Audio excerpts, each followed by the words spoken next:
بسم اللہ الرحمن الرحیم والحمد للہ رب العالمین والصلاة والسلام علی رسول خیر خلقہ محمد وعلی آلہ وصحبہ اجمعین سبحانک لا علم لنا الا ما علمتنا انک انت العلیم الحکیم ربی زدنی علما ربی زدنی علما ربی زدنی علما ربی شرح لی صدری ویسر لی امری واحلل عقدۃ من لسانی یفقہوا قولی۔ ادلہ شرعیہ میں متفق علیہ ادلہ شرعیہ کی بحث چل رہی تھی۔ متفق علیہ ادلہ شرعیہ میں پہلی دلیل یعنی کتاب اللہ کا ذکر اور کتاب اللہ کی بحث مکمل ہو چکی تھی۔ اب یہاں سے متفق علیہ ادلہ شرعیہ میں سے دوسری دلیل سنت کی بحث کا آغاز ہو رہا ہے۔ تو سنت تو عام عرف میں نبی علیہ السلام کے فعل کو کہتے ہیں اور حدیث نبی علیہ السلام کے قول کو کہا جاتا ہے، لیکن اصطلاح شرع میں سنت اور احادیث ایک ہی چیز ہے۔ بعض علماء نے اس میں یہی فرق بیان کیا جو میں نے پہلے بتا دیا، لیکن عام طور پر اصطلاح شرع میں دونوں کو ایک ہی شمار کیا جاتا ہے۔ اب سنت کسے کہتے ہیں تو اس کی تعریف، شرعی تعریف آپ سن لیں۔ نبی علیہ السلام کے قول، فعل اور تقریر کو حدیث یا سنت کہتے ہیں۔ نبی علیہ السلام کے قول، فعل اور تقریر کو سنت یا حدیث کہتے ہیں، یعنی حدیث اور سنت ایک ہی چیز ہے۔ باقی قول، فعل اور تقریر کو حدیث بھی کہتے ہیں اور سنت بھی کہتے ہیں۔ قول سے مراد نبی علیہ السلام کے ارشادات اور فرامین ہیں، جیسے کہ نبی علیہ السلام کا قول ہے انما الاعمال بالنیات، اعمال کا دار و مدار نیتوں پر ہے، تو یہ نبی علیہ السلام کا قول ہے، نبی علیہ السلام کا فرمان ہے، تو اس کو یہ بھی حدیث ہے، اس کو سنت بھی کہہ سکتے ہیں۔ فعل سے مراد آپ صلی اللہ علیہ وسلم کے افعال ہے اور اسی طرح آپ صلی اللہ علیہ وسلم کے معمولات ہے، یعنی آپ صلی اللہ علیہ وسلم نے جو فعل کیا وہ یا جو فعل آپ ہمیشہ کرتے تھے تو اس سے وہ مراد ہے فعل سے۔ جیسے کہ حدیث میں آتا ہے کان النبی صلی اللہ علیہ وسلم یغدو الی المصلی والعنزۃ بین یدیہ تحمل وتنصب بالمصلی بین یدیہ فیصلی الیہا۔ نبی علیہ السلام جب اپنے جائے نماز کی طرف جاتے تھے تو جائے نماز سے پہلے کوئی صحابی ایک نیزہ، یا نبی علیہ السلام اپنے ہاتھ میں نیزہ لے کر چلے جاتے اور جائے نماز کے آگے سجدے کی جگہ اس نیزے کو گاڑ دیا کرتے تھے اور پھر اس نیزے کی طرف رخ کر کے نبی علیہ السلام نماز پڑھا کرتے تھے، یعنی سترہ لگا دیا کرتے تھے تاکہ کوئی آگے سے اگر گزرے تو گزرنے والوں کے لیے آسانی ہو، وہ گناہگار نہ ہو۔ یہ نبی علیہ السلام کا معمول تھا اور یہ نبی علیہ السلام کا فعل ہے، تو نبی علیہ السلام کے فعل کو بھی حدیث یا سنت کہتے ہیں۔ تقریر کسے کہتے ہیں تو تقریر سے مراد یہ ہے کہ نبی علیہ السلام کے سامنے کسی نے کوئی کام کیا یا کوئی بات کہی یا کسی دوسرے شخص کا کوئی عمل ذکر کیا، کسی دوسرے شخص کی کوئی بات ذکر کی اور نبی علیہ السلام نے اس پر کوئی نکیر نہیں کی، اس بات سے منع نہیں فرمایا، تو اس کا مطلب یہ ہے کہ نبی علیہ السلام اس کام کو اچھا سمجھ رہے ہیں، اس لیے نبی علیہ السلام نے منع نہیں کیا۔ اس لیے کہ نبی کی شان یہ نہیں ہے کہ ان کے سامنے کوئی غلط بات کی جائے یا کوئی ناجائز امر کا ذکر کیا جائے یا کوئی ناجائز فعل کیا جائے اور نبی اس پر خاموش ہو جائے۔ اگر نبی کسی فعل پر خاموش ہوئے ہیں یا کسی شخص کی کسی بات پر خاموش ہوئے ہیں یا کسی نے کسی تیسرے بندے کی بات ذکر کی اور وہ بات، اس بات پر نبی علیہ السلام خاموش ہو گئے کہ تیسرے شخص نے یہ عمل کیا تھا، کسی نے نبی علیہ السلام کے سامنے اس کا تذکرہ کیا اور نبی علیہ السلام نے اس چیز کو برا نہیں جانا یا اس چیز سے منع نہیں فرمایا، اس پر نکیر نہیں فرمایا، تو اس سے معلوم ہوا کہ یہ کام نبی علیہ السلام کے نزدیک جائز ہے، درست ہے، اس لیے نبی علیہ السلام نے منع نہیں فرمایا، اس لیے کہ نبی علیہ السلام کی شان سے یہ بعید ہے کہ وہ کسی ناجائز کام پر خاموش ہو جائے، تو اس کو تقریر کہتے ہیں۔ یعنی نبی علیہ السلام کے سامنے کوئی شخص کوئی عمل کرے اور نبی علیہ السلام خاموش ہو جائے، یا کوئی بات کوئی شخص کہے اور نبی علیہ السلام اس بات پر نکیر نہ فرمائے، اس کی بات سن کر خاموش ہو جائے، یا کسی تیسرے بندے کا کوئی عمل ذکر کیا جائے نبی علیہ السلام کے سامنے اور وہ اس پر خاموش ہو جائے، یعنی وہ شخص خود موجود نہیں ہے جس نے وہ عمل کیا، کسی نے کسی کا حوالہ دیا کہ فلاں شخص نے یہ کام کیا تھا یوں اور نبی علیہ السلام اس پر خاموش ہوئے، تو یہ بھی تقریر میں آتا ہے۔ تو تقریر جو ہے یہ بھی اس کو بھی حدیث کہتے ہیں یا سنت کہتے ہیں۔ تو تقریر کی تعریف میں نے آپ کے سامنے کر دی، اب اس کی مثال آپ سنیں۔ حدیث میں آتا ہے کہ حضرت عمر بن عاص رضی اللہ تعالیٰ عنہ سے روایت ہے، فرماتے ہیں کہ میں غزوہ ذات سلاسل میں تھا۔ یہ غزوہ ہوا ہے نبی علیہ السلام کے زمانے میں، نبی علیہ السلام اس میں خود بھی شریک تھے۔ غزوہ اسے کہتے ہیں کہ جس جہاد میں نبی علیہ السلام خود شریک ہو وہ غزوہ ہے۔ جس میں نبی علیہ السلام خود شریک نہ ہوئے ہو، فوج کو بھیجا ہو، آگے صحابہ کو بھیجا ہو لڑائی کے لیے، تو اس کو سرایا کہتے ہیں، سریہ کہتے ہیں، اور اس کا جمع ہے سرایا۔ تو یہ غزوہ ہے، نبی علیہ السلام اس میں خود بھی شریک تھے جہاد کے موقع پر، اور ذات سلاسل اس کو کہتے ہیں اس لیے کہ یہاں زنجیروں سے ہاتھی وغیرہ باندھے گئے تھے، تو اس لیے اس کو ذات سلاسل کہتے ہیں۔ بعض محدثین نے اور بھی تفسیریں اس کی ہیں۔ بہرحال حضرت عمر بن العاص رضی اللہ تعالیٰ عنہ فرماتے ہیں کہ میں غزوہ ذات سلاسل میں شریک تھا جہاد میں، اور ٹھنڈ تھی، تو ٹھنڈ میں رات کو مجھے احتلام ہو گیا۔ اب مجھے اس بات کا خوف محسوس ہوا کہ اگر میں غسل کروں، کیونکہ ٹھنڈ بہت ہے، شدید سردی ہے، اگر میں غسل کروں تو ایسا نہ ہو کہ کہیں میں ہلاک ہو جاؤں، یعنی میری موت واقع ہو جائے، میں بیمار ہو جاؤں۔ تو اس ڈر کی وجہ سے میں نے تیمم کیا اور اپنے ساتھیوں کے ساتھ یعنی صحابہ کے ساتھ میں نے صبح کی نماز پڑھ لی۔ پھر میں نے اپنے اس واقعے کی خبر نبی علیہ السلام کو دی۔ جب نبی علیہ السلام کو یہ بات میں نے کہی، ان کے سامنے اس بات کا ذکر کیا، تذکرہ کیا کہ میں نے تیمم کیا ہے، غسل نہیں کیا، ٹھنڈ کی وجہ سے مجھے یہ خوف تھا کہ کہیں میں ہلاک نہ ہو جاؤں، تو نبی علیہ السلام مسکرائے اور کچھ بھی نہیں کہا، یعنی نکیر نہیں فرمائی، منع نہیں کیا۔ تو اب اس حدیث سے، اس کو کہتے ہیں تقریر، اب اس حدیث سے یہ مسئلہ ثابت ہو گیا، یہ بات ہمیں معلوم ہو گئی کہ اگر ٹھنڈ ہو بہت زیادہ اور انسان کے جان کا خدشہ ہو یا سخت بیمار ہونے کا خدشہ ہو کہ جس بیماری میں اس کی جان بھی جا سکتی ہے، تو ایسی صورت میں وہ بجائے غسل کے تیمم کر لے، اس لیے کہ اپنی جان کی حفاظت پہلے فرض ہے انسان پر، اس کے بعد غسل ہے۔ تو اس سے یہ مسئلہ ثابت ہوگا۔ تو یہ مسئلہ حدیث سے ثابت ہے، لیکن نبی علیہ السلام کے قول یا فعل سے نہیں، بلکہ نبی علیہ السلام کی تقریر سے ثابت ہے، کیونکہ صحابی نے اپنا واقعہ ذکر کیا اور نبی علیہ السلام خاموش ہوئے، نکیر نہیں فرمائی، منع نہیں فرمائی۔ اب آپ کتاب کو دیکھیں۔ دوسری دلیل سنت، رسول اللہ صلی اللہ علیہ وسلم کے قول و فعل اور تقریر کو حدیث یا سنت کہتے ہیں۔ قول سے مراد آپ صلی اللہ علیہ وسلم کے ارشادات ہیں، جیسے انما الاعمال بالنیات، اعمال کا دار و مدار نیتوں پر ہے۔ فعل سے مراد آپ صلی اللہ علیہ وسلم کے افعال اور معمولات ہیں، جیسے کان النبی صلی اللہ علیہ وسلم یغدو الی المصلی والعنزة بین یدیہ تحمل وتنصب بالمصلی بین یدیہ فیصلی الیہا۔ نبی علیہ السلام جب اپنے جائے نماز کی طرف جاتے تو ان سے پہلے ایک نیزہ لے کر جایا جاتا، جو نیزہ نبی علیہ السلام کے جائے نماز کے بالکل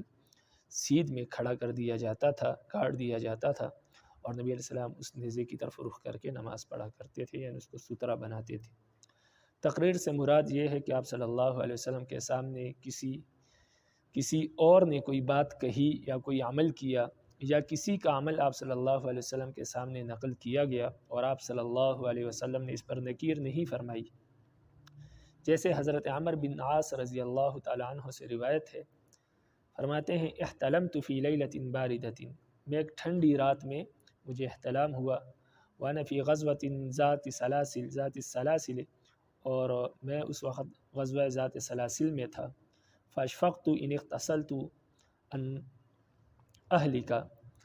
مجھے اس بات کا خوف محسوس ہوا اگر میں غسل کروں تو کہیں میں ہلاک نہ ہو جاؤں،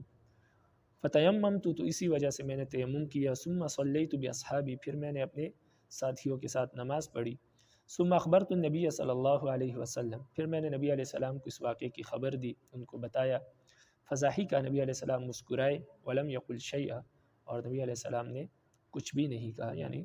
مجھے اس سے منع نہیں کیا یا یہ بھی نہیں فرمایا کہ آپ غسل کر لیں۔ نبی علیہ السلام نے خاموشی اختیار کی، تو اس سے معلوم ہوا کہ یہ کام انہوں نے جو کیا درست کیا، ٹھیک تھا، بالکل جائز تھا۔ حجیت، یہاں سے حدیث کے حجت ہونے کی کا ذکر کر رہے ہیں کہ حدیث جو ہے یہ شرعی دلیل ہے۔ حدیث شرعی دلیل کیوں ہے؟ کہاں سے ثابت ہے کہ حدیث بھی شریعت میں دلیل ہے؟ حدیث سے بھی مسائل ثابت ہوتے ہیں،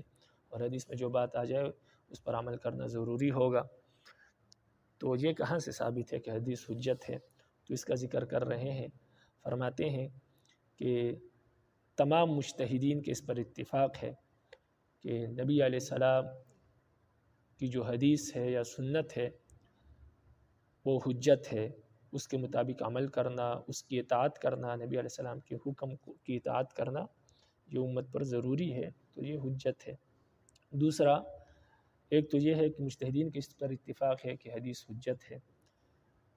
نمبر 2، قرآن مجید میں رب العالمین نے نبی علیہ السلام کی اطاعت کا حکم دیا ہے مستقل طور پر،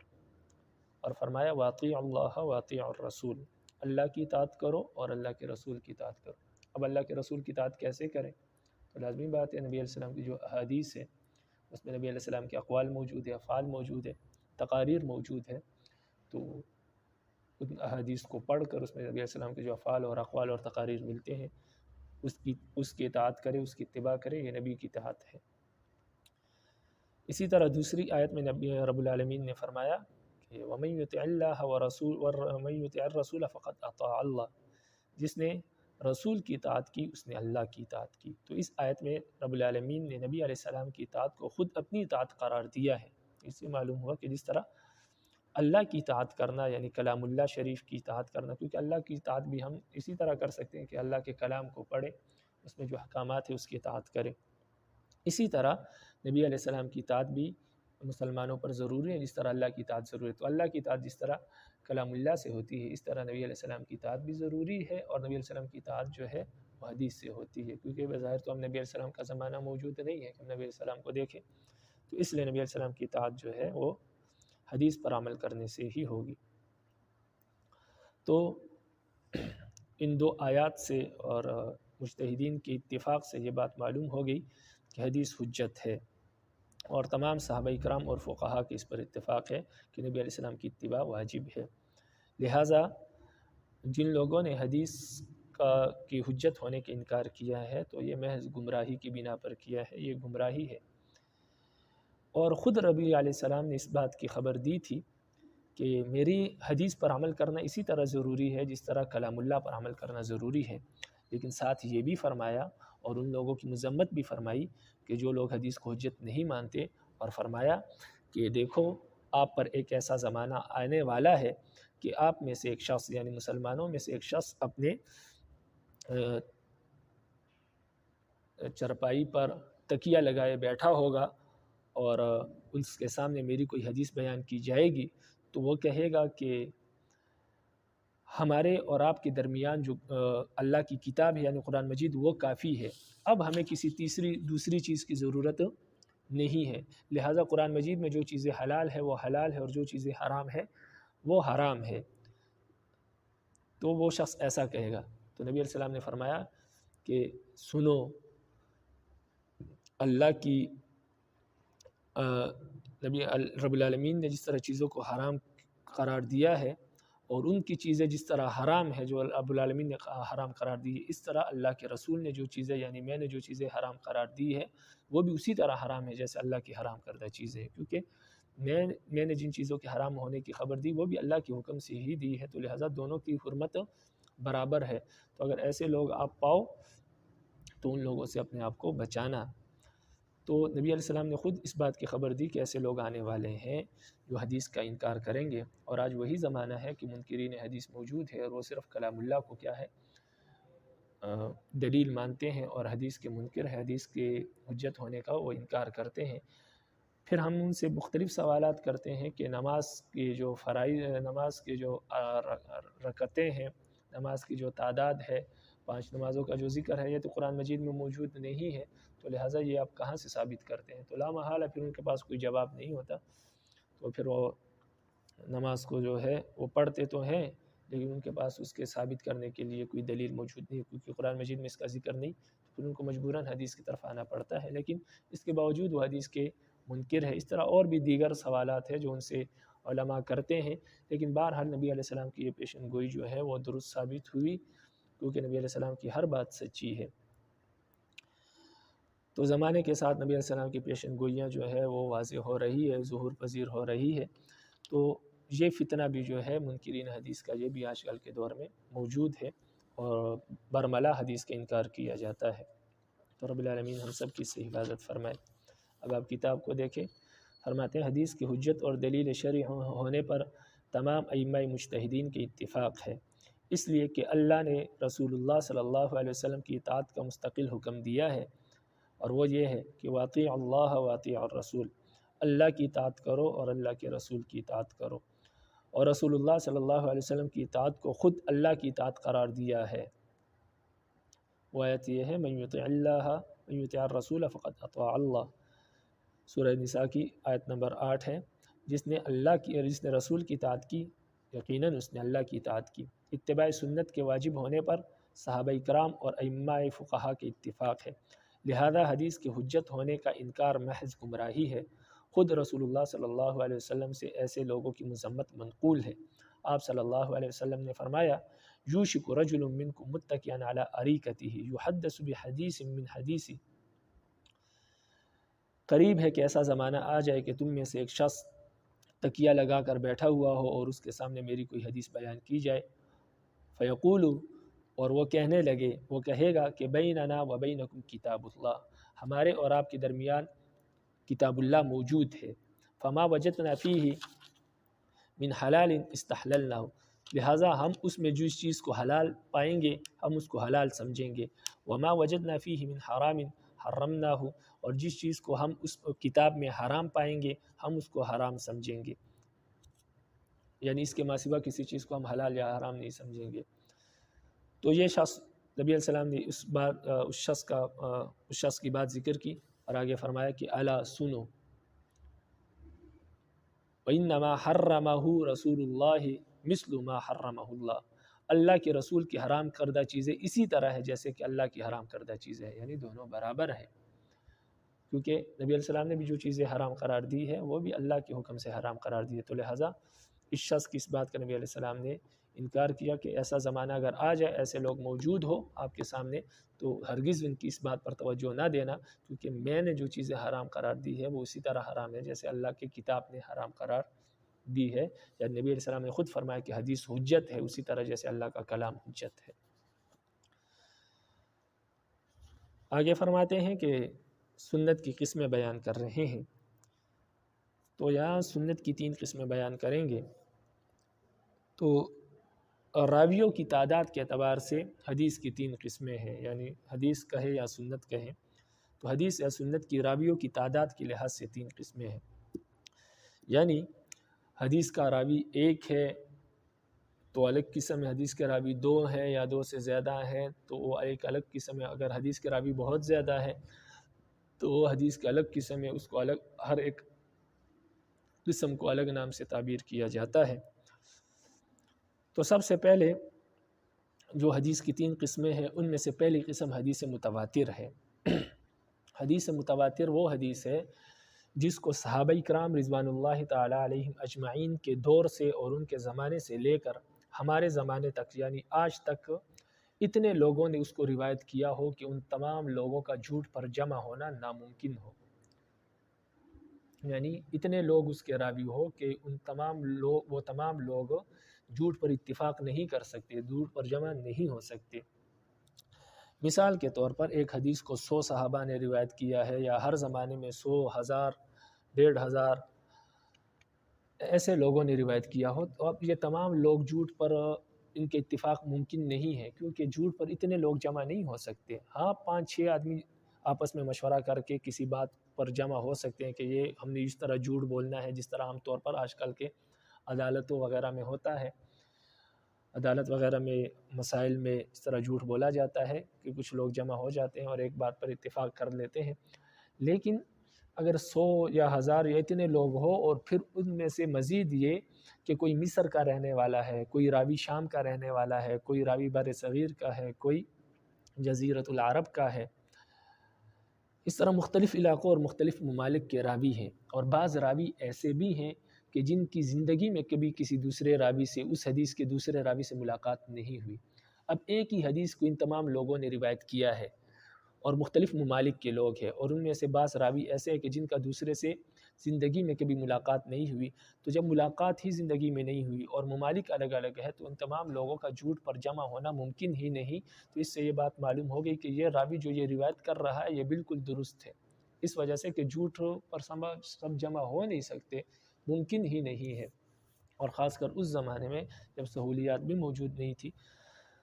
تو بہرحال حدیث متواتر اس کو کہتے ہیں کہ جس کو ہر زمانے میں اتنے لوگوں نے روایت کیا ہو کہ جن کا جھوٹ پر جمع ہونا ممکن نہ ہو۔ صحابہ کرام رضوان اللہ تعالیٰ علیہم اجمعین کے زمانے سے لے کر آج تک اتنے لوگوں نے اس کو روایت کیا ہو کہ سب کا جھوٹ پر جمع ہونا محال ہو، ناممکن ہو، اس کو حدیث متواتر کہتے ہیں۔ پھر اس حدیث متواتر کی خود دو قسمیں ہیں، ایک ہے تواتر لفظی اور ایک ہے تواتر معنوی۔ تواتر معنوی لفظی اس کو کہتے ہیں کہ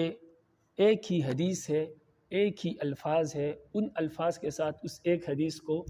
اتنے لوگوں نے روایت کیا ہو کہ ان کا جھوٹ پر جمع ہونا ممکن نہ ہو۔ جیسے کہ نبی علیہ السلام کی یہ حدیث ہے کہ من کذب علی متعمدا فلیتبوأ مقعدہ من النار، جس شخص نے مجھ پر جھوٹ باندھا وہ اپنا ٹھکانہ آگ بنا لے۔ تو من کذب علی متعمدا فلیتبوأ مقعدہ من النار، انہی الفاظ کے ساتھ اس حدیث کو 98 صحابہ نے روایت کیا ہے، یعنی 2 کم 100 صحابہ نے اس کو روایت کیا ہے۔ اب اتنے لوگوں کا جھوٹ پر جمع ہونا ممکن نہیں ہے، اور سب کے یہی ایک الفاظ ہے، الفاظ بھی یہ ہے، اور لازمی بات جب الفاظ ایک ہے تو معنی بھی ایک ہے۔ تواتر معنوی اس کو کہتے ہیں کہ حدیث کے الفاظ تو مختلف ہو، ایک ہی معنی کو مختلف صحابہ نے مختلف الفاظ کے ساتھ روایت کیا ہو، تو یعنی معنی ایک ہو، مضمون ایک ہو، لیکن حدیث کے الفاظ ہر صحابی نے الگ طور پر روایت کیا ہو نبی علیہ السلام سے۔ جیسے مسواک کی حدیثیں ہیں، یا نماز کی تعداد یا رکعتوں کے متعلق جو حدیثیں ہیں وہ صحابہ نے روایت کی ہے۔ حدیث کے بہت سارے حدیث مسواک کے متعلق جو صحابہ نے روایت کی ہے نبی علیہ السلام سے، لیکن الفاظ ایک نہیں ہے۔ ایک صحابی نے مسواک کی ثبوت کو مختلف الفاظ سے روایت کیا ہے، دوسرے صحابی نے مختلف الفاظ سے روایت کیا ہے، تیسرے نے مختلف الفاظ سے روایت کیا ہے، تو معنی تو ایک ہے۔ تمام صحابہ نے حدیث مسواک کے ثبوت کا ذکر کیا ہے کہ مسواک نبی علیہ السلام کی سنت ہے، نبی علیہ السلام سے ثابت ہے، لیکن معنی ایک ہے، اب الفاظ جو ہے وہ الگ الگ ہے، ہر حدیث کے الفاظ آپ کو الگ الگ ملیں گے، تو اس کو کہتے ہیں تواتر معنوی۔ اب حدیث متواتر جو ہے اس کا حکم کیا ہے؟ تو حدیث متواتر کا منکر جو ہے وہ کافر ہوتا ہے، اور حدیث متواتر سے عقیدے ثابت ہوتے ہیں، عقیدہ اس سے ثابت ہوتا ہے، اور جو عقیدہ اس سے ثابت ہو وہ قطعی اور یقینی ہوتا ہے، اس عقیدے کا اگر کوئی انکار کرے تو وہ کافر ہو جائے گا۔ نمبر 2، حدیث مشہور۔ حدیث مشہور وہ ہے جس کو صحابہ کے دور میں تو 1 یا 2 راویوں نے نقل کیا ہو، یعنی 1 یا 2 صحابہ نے اس کو نبی علیہ السلام سے روایت کیا ہو، لیکن پھر تابعین کے دور میں اتنی بڑی، تابعین سے لے کر آج تک اتنی بڑی جماعت نے اس کو روایت کیا ہو اس حدیث کو کہ ان تمام کا جھوٹ پر جمع ہونا ناممکن ہو۔ یعنی حدیث متواتر اور اس میں صرف اتنا فرق ہے کہ حدیث متواتر صحابہ کے دور سے لے کر آج تک اتنے لوگوں نے روایت کی ہو کہ ان تمام کا جھوٹ پر جمع ہونا ممکن نہ ہو، لیکن حدیث مشہور میں یہ ہے کہ صحابہ کے دور میں تو 1-2 صحابہ نے اس کو روایت کیا ہو، لیکن تابعین کے دور میں اس کی تعداد اتنی بڑھ گئی ہو راویوں کی کہ ان سب کا جھوٹ پر جمع ہونا ناممکن ہو، محال ہو، اس کو حدیث مشہور کہتے ہیں۔ حدیث مشہور کا حکم یہ ہے کہ اس سے علم طمانینت پیدا ہوتی ہے۔ اب علم طمانینت اس کو کہتے ہیں، یعنی دل اس سے جو بات ثابت ہوتی ہے حدیث متواتر سے، اس سے انسان کا دل مطمئن ہوتا ہے کہ یہ بات بالکل ٹھیک ہے، درست ہے، سچی ہے، 100% درست ہے جو نبی علیہ السلام نے یہ بات فرمائی، کیونکہ وہ حدیث، کیونکہ صحابی تو جھوٹ بولتا نہیں ہے کہ صحابی نے جھوٹ بولا ہو، اور تابعین اتنے زیادہ ہے کہ ان کا جھوٹ پر جمع ہونا ممکن ہی نہیں، اور پھر وہاں سے لے کر آج تک اتنے ہی لوگ اس پر جمع ہے کہ ان سب کا جھوٹ پر جمع ہونا ممکن نہیں ہے۔ تو لہٰذا اس حدیث سے ہمیں جو علم حاصل ہو رہا ہے وہ یقینی علم ہے، لیکن بات اتنی ہے کہ اگر حدیث مشہور سے کوئی بات ثابت ہو رہی ہے اور اس مسئلے کا یا اس بات کا کوئی انکار کرے، حدیث مشہور کا کوئی انکار کرے، تو وہ کافر تو نہیں ہوگا، وہ تو گمراہ ہوگا، کافر نہیں ہوگا۔ باقی حدیث مشہور سے یہ بات بھی ہوتی ہے کہ قرآن مجید کی جو مطلق آیات ہے اس کو مقید کیا جا سکتا ہے۔ مثال کے طور پر قرآن مجید میں آیا ہے کہ وصیت کے بعد جو ہے جو انسان مر رہا ہے، اس نے کوئی وصیت کی یا اس پر کوئی قرضہ موجود ہے، تو وصیت جس مال کی اس نے وصیت کی وہ مال پہلے جہاں اس نے وصیت کی ہے ان کو دیا جائے گا، اس کے بعد جو اس کا باقی مال رہ جائے گا وہ ورثاء میں تقسیم ہوگا۔ اب اس آیت سے یہ معلوم ہو رہا ہے کہ وہ جتنی مرضی وصیت کرے پہلے وہ ادا کی جائے گی، لیکن حدیث مشہور میں یہ آیا ہے کہ تہائی مال میں وصیت جائز ہے،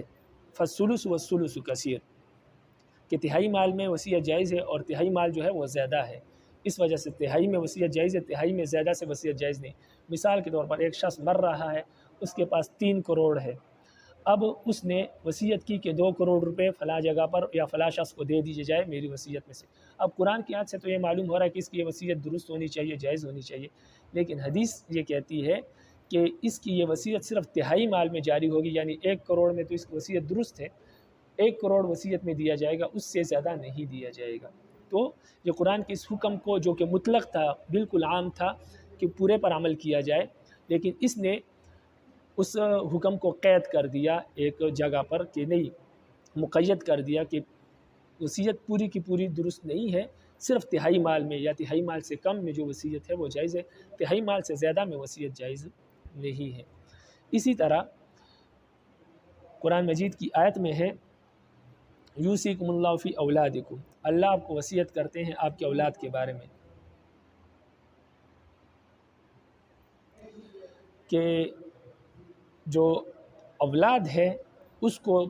والد کے میراث میں سے حصہ ملے گا۔ اس آیت سے یہ معلوم ہو رہا ہے کہ اولاد کو والد کے مال میں سے حصہ ملے گا، چاہے وہ اولاد جیسی کیسی ہو۔ لیکن حدیث مشہور نے یہ بات کی کہ القاتل لا یرث، جو شخص قاتل ہو یعنی جس نے اپنے والد کو اگر قتل کر دیا تو اب قاتل کو جو ہے باپ کی وراثت میں سے حصہ نہیں ملے گا، اس لیے کہ وہ قاتل ہے والد کا، تو قاتل کو حصہ نہیں ملتا۔ اب حدیث قرآن کی آیت مطلق ہے، اس میں یہ تفصیل نہیں ہے کہ قاتل کو ملے گا یا نہیں، وہ تو کہتی ہے ہر ایک کو ملے گا، لیکن حدیث نے اس کو مقید کر دیا کہ نہیں، قاتل کو نہیں ملے گا، اس کے علاوہ جو اگر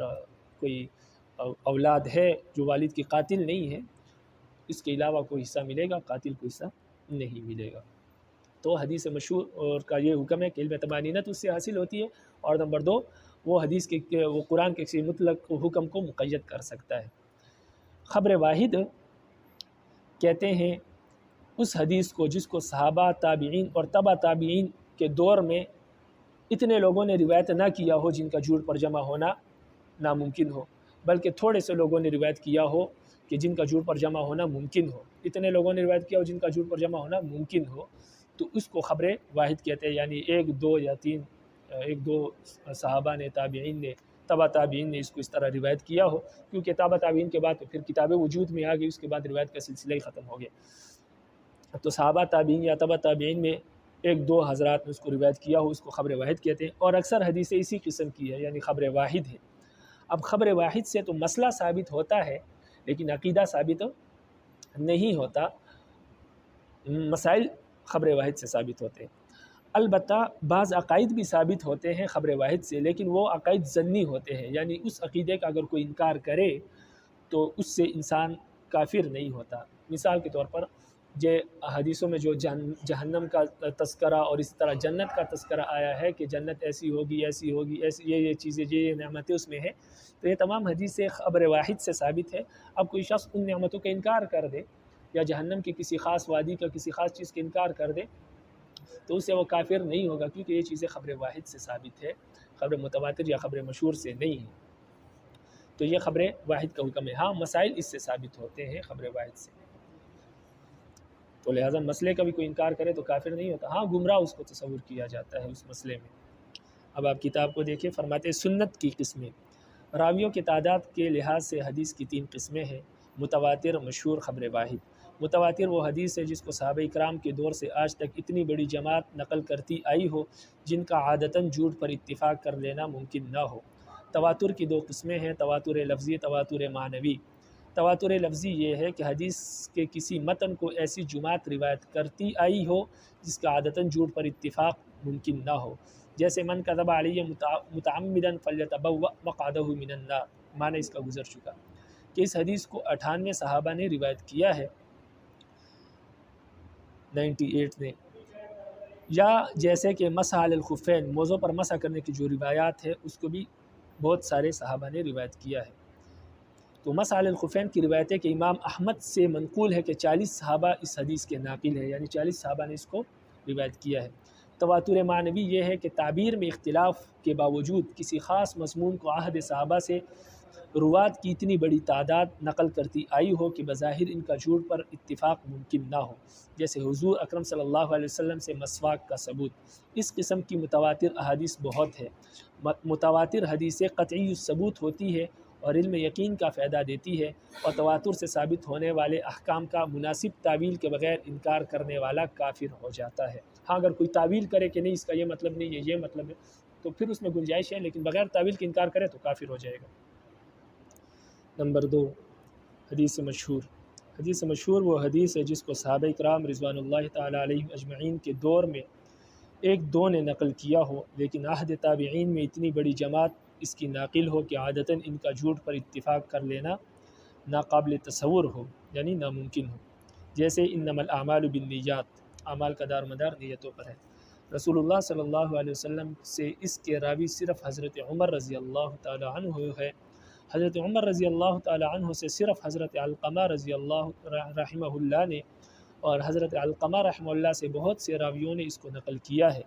یہاں تک کہ ائمہ اربعہ سے یہ روایت منقول ہے۔ ائمہ اربعہ سے مراد امام ابو حنیفہ، امام شافعی، امام مالک اور امام احمد بن حنبل رحمہم اللہ ہے۔ حدیث مشہور سے علم طمانینت حاصل ہوتا ہے، یعنی قلب اس کے صحیح ہونے پر مطمئن ہوتا ہے، البتہ اس کی صحت کا یقین نہیں ہوتا۔ حدیث مشہور کے ذریعے کتاب اللہ کے عموم میں تخصیص اور مطلق میں تقیید کی جا سکتی ہے، یعنی عام کو مخصوص اور مطلق کو مقید کیا جا سکتا ہے، جیسے قرآن نے مطلق وصیت کو درست قرار دیا ہے، من بعد وصیت یوصین بہا او دین، اس آیت سے مطلق وصیت قرار دیا ہے، جتنی مرضی مال کی وصیت کرے، لیکن حدیث نے زیادہ مقدار وصیت کو 1/3 سے مقید کر دیا ہے، چنانچہ آپ نے فرمایا صلی اللہ علیہ وسلم نے فالثلث والثلث کثیر، تہائی مال میں وصیت جاری ہو سکتی ہے اور تہائی مال بہت زیادہ ہے، یعنی اس سے زیادہ میں وصیت جاری نہیں ہو سکتی۔ تو قرآن کے اس مطلق حکم کو حدیث نے مقید کر دیا، قید کر دیا تہائی میں۔ اسی طرح میراث کے حکم میں عموم ہے کہ اولاد کے لیے میراث ہے، یوصیکم اللہ فی اولادکم، سورۃ النساء آیت نمبر 11، کہ اللہ آپ کو آپ کے اولاد کے بارے میں وصیت کرتا ہے کہ ان کو میراث میں حق ملے گا، لیکن حدیث اس عام کی تخصیص کرتی ہے کہ اگر اولاد اپنے باپ کی قاتل ہو تو اس کو باپ کے میراث سے مال نہیں ملے گا، القاتل لا یرث، قاتل وارث نہیں بن سکتا۔ اب قرآن میں اس کا ذکر نہیں ہے، قرآن مطلق ہے چاہے وہ قاتل ہو یا نہ ہو، لیکن حدیث نے اس کو مقید کر دیا، اس عام کو خاص کر دیا کہ یہ خاص ان لوگوں کے لیے ہے جو قاتل نہ ہو، جو قاتل ہے اس کو میراث میں حق نہیں ملے۔ نمبر 3، خبر واحد۔ خبر واحد اس حدیث کو کہتے ہیں جس کو صحابہ، تابعین اور تبع تابعین کے دور میں اتنے لوگوں نے روایت نہ کیا ہو جن کا عادتاً جھوٹ پر اتفاق ناممکن ہو۔ زیادہ تر حدیثیں اسی قسم کی ہے، جیسے آپ صلی اللہ علیہ وسلم نے فرمایا لا یؤمن احدکم حتی یحب لاخیہ ما یحب لنفسہ، تم میں سے کوئی شخص اس وقت تک مومن نہیں ہو سکتا جب تک کہ وہ اپنے بھائی کے لیے وہی چیز پسند نہ کرے جو اپنے لیے پسند کرتا ہے۔ باقی اس کی تفصیل اور اس کا حکم میں نے آپ کو بتا دی ہے خبر واحد کا۔ خبر واحد کی صحت ثابت ہو تو اس پر عمل واجب ہے، البتہ یقینی علم کا فائدہ نہیں دیتا۔ خبر واحد سے اعتقادات بھی ثابت ہو سکتے ہیں، لیکن ایسے اعتقادی احکام کے منکر کی تکفیر نہیں کی جائے گی، یعنی اس کو کافر نہیں سمجھا جائے گا۔ باقی اس سے مسائل ثابت ہوتے ہیں، آپ کو بتایا، عقائد ثابت نہیں ہوتے، عقیدہ ثابت بھی ہو تو عقیدہ ظنی ہوگا، قطعی نہیں ہوگا، اس کا منکر کافر نہیں ہوگا۔ تمرین یعنی مشق، تو اس مشق کو آپ حل بھی کریں اور پہلے سن لیں۔ نمبر 1، سنت کسے کہتے ہیں؟ اس کی تعریف کریں۔ اگر نمبر 2 اگر کوئی راوی اس طرح نقل کرے کہ میں نے آپ صلی اللہ علیہ وسلم کے سامنے وضو کیا اور آپ صلی اللہ علیہ وسلم نے خاموشی اختیار کی، تو اب بتائے کہ یہ قول ہوگا، فعل ہوگا یا تقریر ہوگی۔ نمبر 3 حدیث کے حجت ہونے کی کیا دلیل ہے؟ تواتر لفظی اور تواتر معنوی میں فرق بتائیں۔ نمبر 5 پنجگانہ نماز حدیث متواتر سے ثابت ہے یا نہیں، اور اگر ثابت ہے تو کس قسم کے تواتر سے ثابت ہے، یعنی تواتر لفظی سے یا تواتر معنوی سے۔ نمبر 6 حدیث مشہور اور متواتر میں کیا فرق ہے؟ خبر واحد کسے کہتے ہیں؟ نمبر 8 خبر واحد، خبر مشہور اور خبر متواتر کے احکام بتلائیں، یعنی ان کا کیا حکم ہے۔ تو یہ تمرین آپ حل کریں انشاءاللہ، سنیں گے انشاءاللہ، اس کے متعلق بھی کوئی اصول بناتے ہیں کہ اس کو کس طرح سنا جائے۔ رب العالمین عمل کی توفیق